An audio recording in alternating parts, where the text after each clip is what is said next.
Students, हम लोगों ने चैप्टर 5 को स्टार्ट कर रखा है और उसी चैप्टर को कंटिन्यू कर रहे हैं। जो चैप्टर जो 5 है उसके अंदर अपन जो टॉपिक करेंगे वो करेंगे माइटोसिस डिवीजन, क्योंकि टॉपिक क्या ले रखा था अपन ने, सेल डिवीजन। और पीछे वाली क्लास में मैंने बताया था कि a cell divide into the two parts, a parental cells divide into the two daughter cells is known as the cell division. और सेल डिवीजन के अंदर देखिए, अब सेल डिवीजन के अंदर न्यूक्लियस का भी डिवीजन होता है और साइटोप्लाज्म का भी डिवीजन होता है। किस किस का डिवीजन होगा सेल में? न्यूक्लियस का और साइटोप्लाज्म का।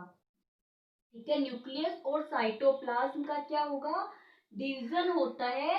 अब माइटोसिस डिवीजन आप किसको बोलोगे? तो पीछे वाली क्लास में भी मैंने आपको बताया था कि एक जो सेल्स है, पेरेंटल सेल्स है, divide into the two daughter cells, divide into the two daughter cells, the chromosomes number are same in daughter cells like as the in the parental cells. Chromosomes number are 46. In the daughter cells, chromosomes number are also 46. जो parental sales में chromosomes के number है, वही chromosomes के number किस में होंगे? Daughter cells में होंगे।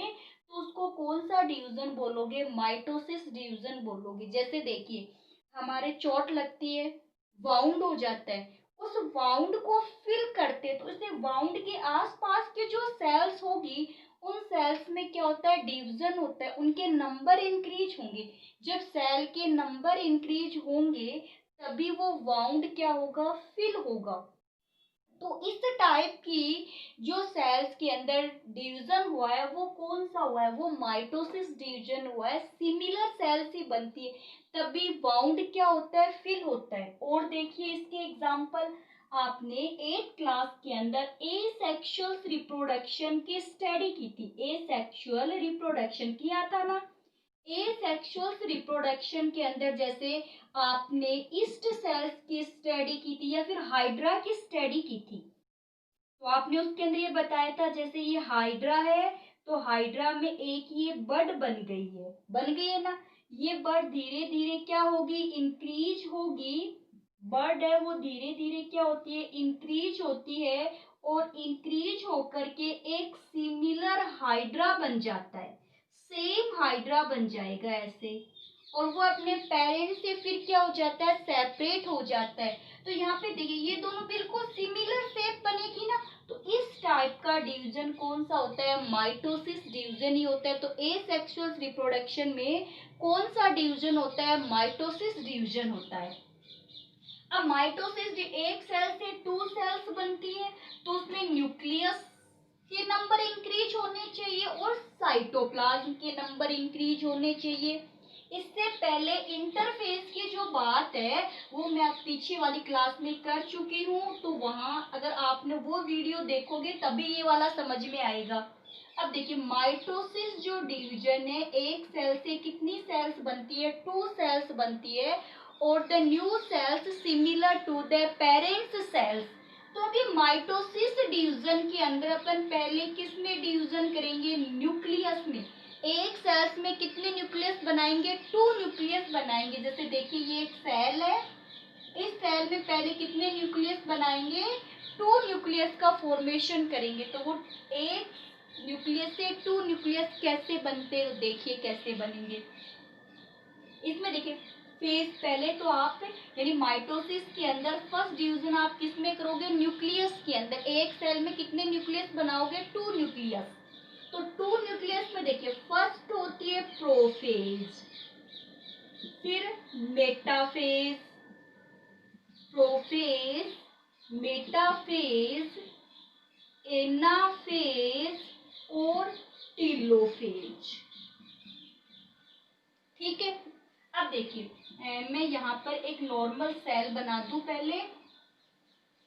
ये देखिए ये एक सेल है, ये सेल मेम्ब्रेन हो गई, ये न्यूक्लियर मेम्ब्रेन हो गई इसके अंदर, ये न्यूक्लियोलस हो गया और ये क्रोमेटीन हो गया। पता है ना आपको क्रोमेटीन? क्रोमोसोम को बोलते हैं जब वो नेटवर्क की फॉर्म में प्रेजेंट होता है। तो देखिए प्रोफेज में क्या क्या होगा, पहले आराम से देखिएगा। ये जो न्यूक्लियर मेम्ब्रेन और न्यूक्लियोलस है ये दोनों डिसअपेयर हो जाएगी। प्रोफेज में जैसे सेल मेम्ब्रेन प्रेजेंट है, न्यूक्लियर मेम्ब्रेन डिसअपेयर। तो डिसअपेयर के लिए मैं आपके सामने ऐसे डॉट डॉट बना दूं एक बार, इसका मतलब आप क्या समझ रहे हो, ये डिसअपेयर होने वाली है। तो न्यूक्लियर मेम्ब्रेन क्या हो जाती है, डिसअपेयर हो जाती है। जो क्रोमोसोम्स है ये ऐसे थ्रेड लाइक फॉर्म में टूट जाते हैं, ऐसे थ्रेड लाइक फॉर्म बना लेते हैं। The chromosome divide into the thread-like form, divide into the thread-like form and to form the two centrioles. और दो क्या बन जाती है, सेंट्रियोल बन जाती है। ये जो सेंट्रियोल होती है ना बेटा, ये केवल प्लांट सेल्स में होती है, एनिमल सेल्स में नहीं होती। तो आपको क्या क्या ध्यान में रखना है, बस आपको इतना ही ध्यान में रखना है कि न्यूक्लियर मेम्ब्रेन न्यूक्लियोलस से disappear, that chromatin break down in the thread form, break down in the thread form to form the centriole। क्या बन जाती है, सेंट्रियोल। याद रख लोगे ना प्रोफेज में क्या क्या हुआ था, जो ये जाल बना हुआ था, नेटवर्क बना हुआ है, वो ऐसे छोटे छोटे टुकड़ों में टूट जाता है। जब नेटवर्क छोटे छोटे टुकड़ों में टूट जाता है तब हम इसको क्रोमोसोम बोलते हैं। अब इनका नाम क्या हो गया, क्रोमोसोम हो जाता है। क्रोमोसोम ही तो लाने थे ना हमें। तो ये कहाँ हो रहा है बेटा, कहाँ हो रहा है, प्रोफेज में हो रहा है। बस आपको ज्यादा डिटेल नहीं देखनी, आपकी क्लास में बस इतना ही, इतना भी नहीं दे रखा बुक में, उसमें तो केवल नाम नाम दे दिए, वो तो मैं आपको ताकि एक्सप्लेन कर सकूं बात को। तो आपको क्या ध्यान में रखना है, न्यूक्लियर मेम्ब्रेन डिसअपेयर, गायब हो गई, न्यूक्लियोलस डिसअपेयर हो गई। जो ये क्रोमेटिन का जो जाल बना हुआ था वो ऐसे छोटे छोटे टुकड़ों में टूट जाता है, जिसको क्रोमोसोम बोलते हैं। अब देखिए मेटाफेज में आइए, मेटाफेज में आप क्या बनाओगे, केवल सेल मेम्ब्रेन। ठीक है, सेल मेम्ब्रेन बन गई। मेटाफेज के अंदर क्या होता है कि जो क्रोमोसोम्स थे वो बिल्कुल क्लियर दिखाई देने लगते हैं बेटा, हमें ऐसे बिल्कुल क्लियरली। देखिए क्रोमोसोम की शेप बन गई ना बिल्कुल क्लियर, यहाँ बना हुआ ऐसे ऐसे। अब आपको याद होगा तो मैंने बीच वाले पार्ट को सेंट्रोमियर बोला था। क्या बोला था, सेंट्रोमियर बोलते। ये दोनों आर्म होती है क्रोमोसोम की, जिनको क्रोमेटिड बोलते हैं। ठीक है, तो बिल्कुल जैसे एक के साथ में कितने जुड़े हुए, मैं दो जोड़ दूं एक के साथ में, एक सेंट्रोमियर के साथ में, ये देखिए दो क्रोमोसोम्स जोड़ दिए मैंने, एक के साथ में कितने जुड़े हुए हैं, दो। और बनाए, और बना लेते हैं ऐसे ही, ऐसे बहुत सारे बना सकते हो आप, कोई दिक्कत वाली बात नहीं है। ये लीजिए एक के साथ में कितने जोड़ दूं मैं, 2 जोड़ दूं। ये लीजिए एक सेंट्रोमियर से कितने बचते, मैं इतने बना रही हूँ आपको समझाने के लिए, तो आपको आराम से समझ में आ जाए। ये जो सेंट्रियोल थी ना, ये एक ऊपर चली गई, एक नीचे आ गई। ठीक है, अब यहाँ से देखिए एक धागा निकलेगा, थ्रेड लाइक फॉर्म निकलेगी, जो इनको ऐसे इनसे जोड़ के रखती है आपस में। देखिए ऐसे ऐसे जोड़ दिया क्या, इसकी और भी क्लियर मैं बनाती हूँ एक बार। देखिए आपके सामने मेटाफेज बना रही हूँ मैं। मेटाफेज में क्या होता है बेटा कि ये सेल मेम्ब्रेन है, ये क्या बना दी मैंने, सेल मेम्ब्रेन बना दी। ठीक है, ये जो सेंट्रियोल बने थे ना, ये देखिए यहाँ आ गए अपोजिट पोल, उल्टे चले गए, एक ऊपर एक नीचे, अपोजिट पोल पे आ गए।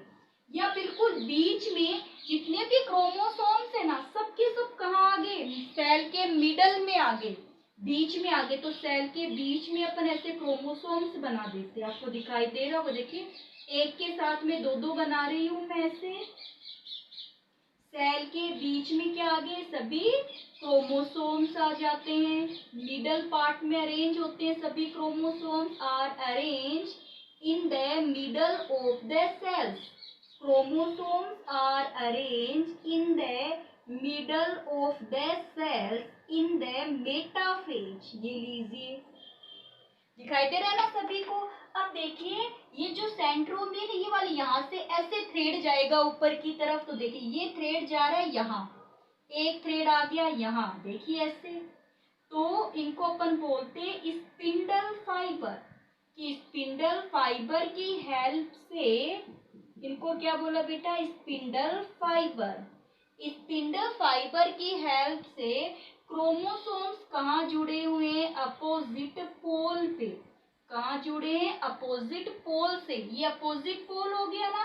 The chromosomes arrange in the middle of the cells joint spindle fibre through the opposite pole. देखिए यहाँ क्या हुआ था, थ्रेड लाइक फॉर्म बनी थी, यहाँ कहाँ आ गए, सभी के सभी मिडल के अंदर आ गए हैं, और किससे जुड़ गए, अपोजिट पोल पे जुड़ गए। तो क्रोमोसोम्स का मिडल में आना क्या होता है, मेटाफेज होता है। क्लियर हो गया। अब देखिए आप, अब ये जो स्पिंडल फाइबर है ना, इसमें से खिंचाव आएगा। ये कौन सी फेज है, मेटाफेज। ये तो हो गई प्रोफेज, और ये कौन सी फेज है, मेटाफेज, है ना। मेटाफेज, मेटाफेजिक प्लेट, बीच वाले स्थान को क्या बोलोगे, मेटाफेजिक प्लेट बोल दो। अब देखिए ये जो स्पिंडल फाइबर है, इसमें से खिंचाव आएगा। कुछ स्पिंडल फाइबर को ऊपर की तरफ जाएंगे, कुछ कहाँ आएंगे, नीचे की तरफ। ऐसे खिंचाव होता है। देखिए जब खिंचाव होगा तो यहाँ से टूटेंगे ना। अब बीच में से मान लो ये जैसे खिंचाव है, तो इसको ऐसे खींचो तो ऐसे बीच में से टूटेगी। ऐसे खींचोगे तो ऐसे टूटेगी ना, आधी आधी हो जाएगी, आधी एक साइड में, आधी एक साइड में। तो ऐसे देखिए इनके अंदर होता है कि जब इनकी ये हो गई सेल मेम्ब्रेन, क्या हो गई, सेल मेम्ब्रेन, ये मैंने अपोजिट पोल बना दिए। अब यहाँ देखिए आप लोग, ऐसे बने हुए हैं ये, ऐसे एक के साथ में कितने हैं, दो। एक के साथ में कितने लगे हुए, ऐसे दो लगे हुए। तो ऐसे बीच में से जब खिंचाव आएगा, ऐसे बीच में से जब खिंचाव आएगा, तो खिंचाव आने से देखिए ये अलग अलग हो जाएंगे। ऐसे एक ये हो गया, एक ये हो गए ना अलग। तो यहाँ देखिए, यहाँ पे देखिए एक के साथ में टू, यानी 8 है यहाँ पे टोटल। तो 4 तो चले गए ऊपर की तरफ, ऐसे 4 कहाँ चले जाएंगे, ऐसे ऊपर की तरफ चले जाएंगे। और 4 कहाँ आ गए, ऐसे नीचे की तरफ आ गए। ठीक है, 4 कहाँ पे आ जाते हैं, ऐसे नीचे की तरफ आ जाते हैं। तो क्रोमोसोम्स का अपोजिट पोल की तरफ जो मूवमेंट होता है, उसको बोलते हैं एनाफेज। पहले सभी के सभी बीच में थे ना, अब सभी के आधे ऊपर चले गए, आधे नीचे आ गए, तब इसको बोलते हैं एनाफेज। क्या बोलेंगे बेटा, इसको एनाफेज बोलेंगे। तो एनाफेज में the stretching in the spindle fibre, ये ना spindle fibre, stretching in the spindle fibre, chromosome move the opposite pole is known as the anaphase. चलिए इतनी बात समझ में आ गई, सभी के अपोजिट पोल पे चले गए, ये हो गया एनाफेज।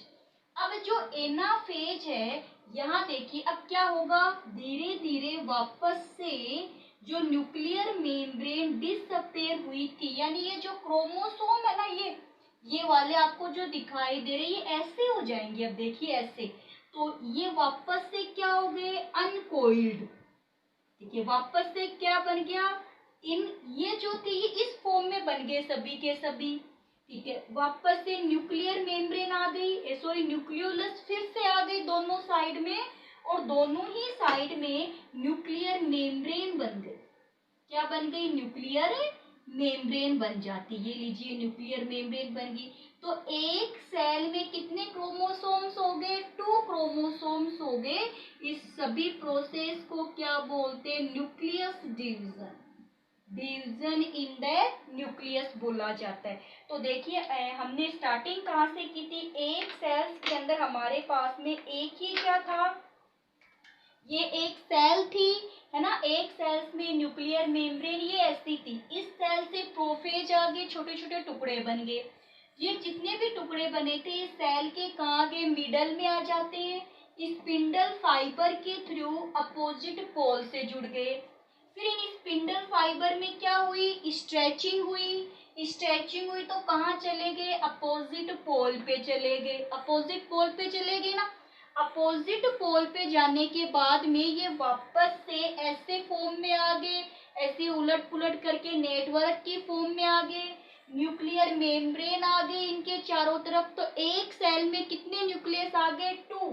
इसको अपन बोलेंगे टीलोफेज। क्या बोलेंगे, टीलोफेज। तो टीलोफेज में क्या होता है, एक सेल में 2 न्यूक्लियस होते हैं। अब देखिए ये सेल मेम्ब्रेन, ये न्यूक्लियर मेम्ब्रेन, इसके चारों तरफ ये क्या होगा, साइटोप्लाज्म। क्या होगा, साइटोप्लाज्म। तो अभी तो केवल एक सेल में 2 ही न्यूक्लियस आए हैं, आगे जाकर क्या होगा, इस साइटोप्लाज्म के अंदर डिवीजन होगा, फिर कितनी सेल्स बन जाएगी, 2 सेल्स बन जाएगी। अब साइटोप्लाज्म में जो डिवीजन की बात तो अपन नेक्स्ट क्लास में करेंगे। या अपन में एक सेल में कितने बना लिए, 2 डिवीजन कर लिए हैं। तो सभी स्टूडेंट्स को इस टॉपिक को अच्छे से देखना है। अब आपको ये बताना है कि ये जो प्रोसेस चल रही है इसमें आपको माइटोसिस डिवीजन की डेफिनेशन लिखनी है केवल। What means of the mitosis division. जिस भी स्टूडेंट ने चैनल सब्सक्राइब नहीं कर रखा है वो सब्सक्राइब कर ले, ताकि मेरे वीडियो डालते ही आपको नोटिफिकेशन मिल जाए और आप टाइम से वीडियो को देख ले। तो आप सभी स्टूडेंट्स वीडियो को देखने के बाद में सब्सक्राइब कर लेना, क्योंकि देख ले अपनी जो अगली टर्म आएगी वो मंडे को आएगी और बीच में मैं इसके आगे वाला वीडियो अपलोड कर लूंगी। तो मंडे से पहले आप वीडियो को देख लेना, ठीक है। तो सभी सब्सक्राइब कर लेना और क्वेश्चन का आंसर सेंड कर देना।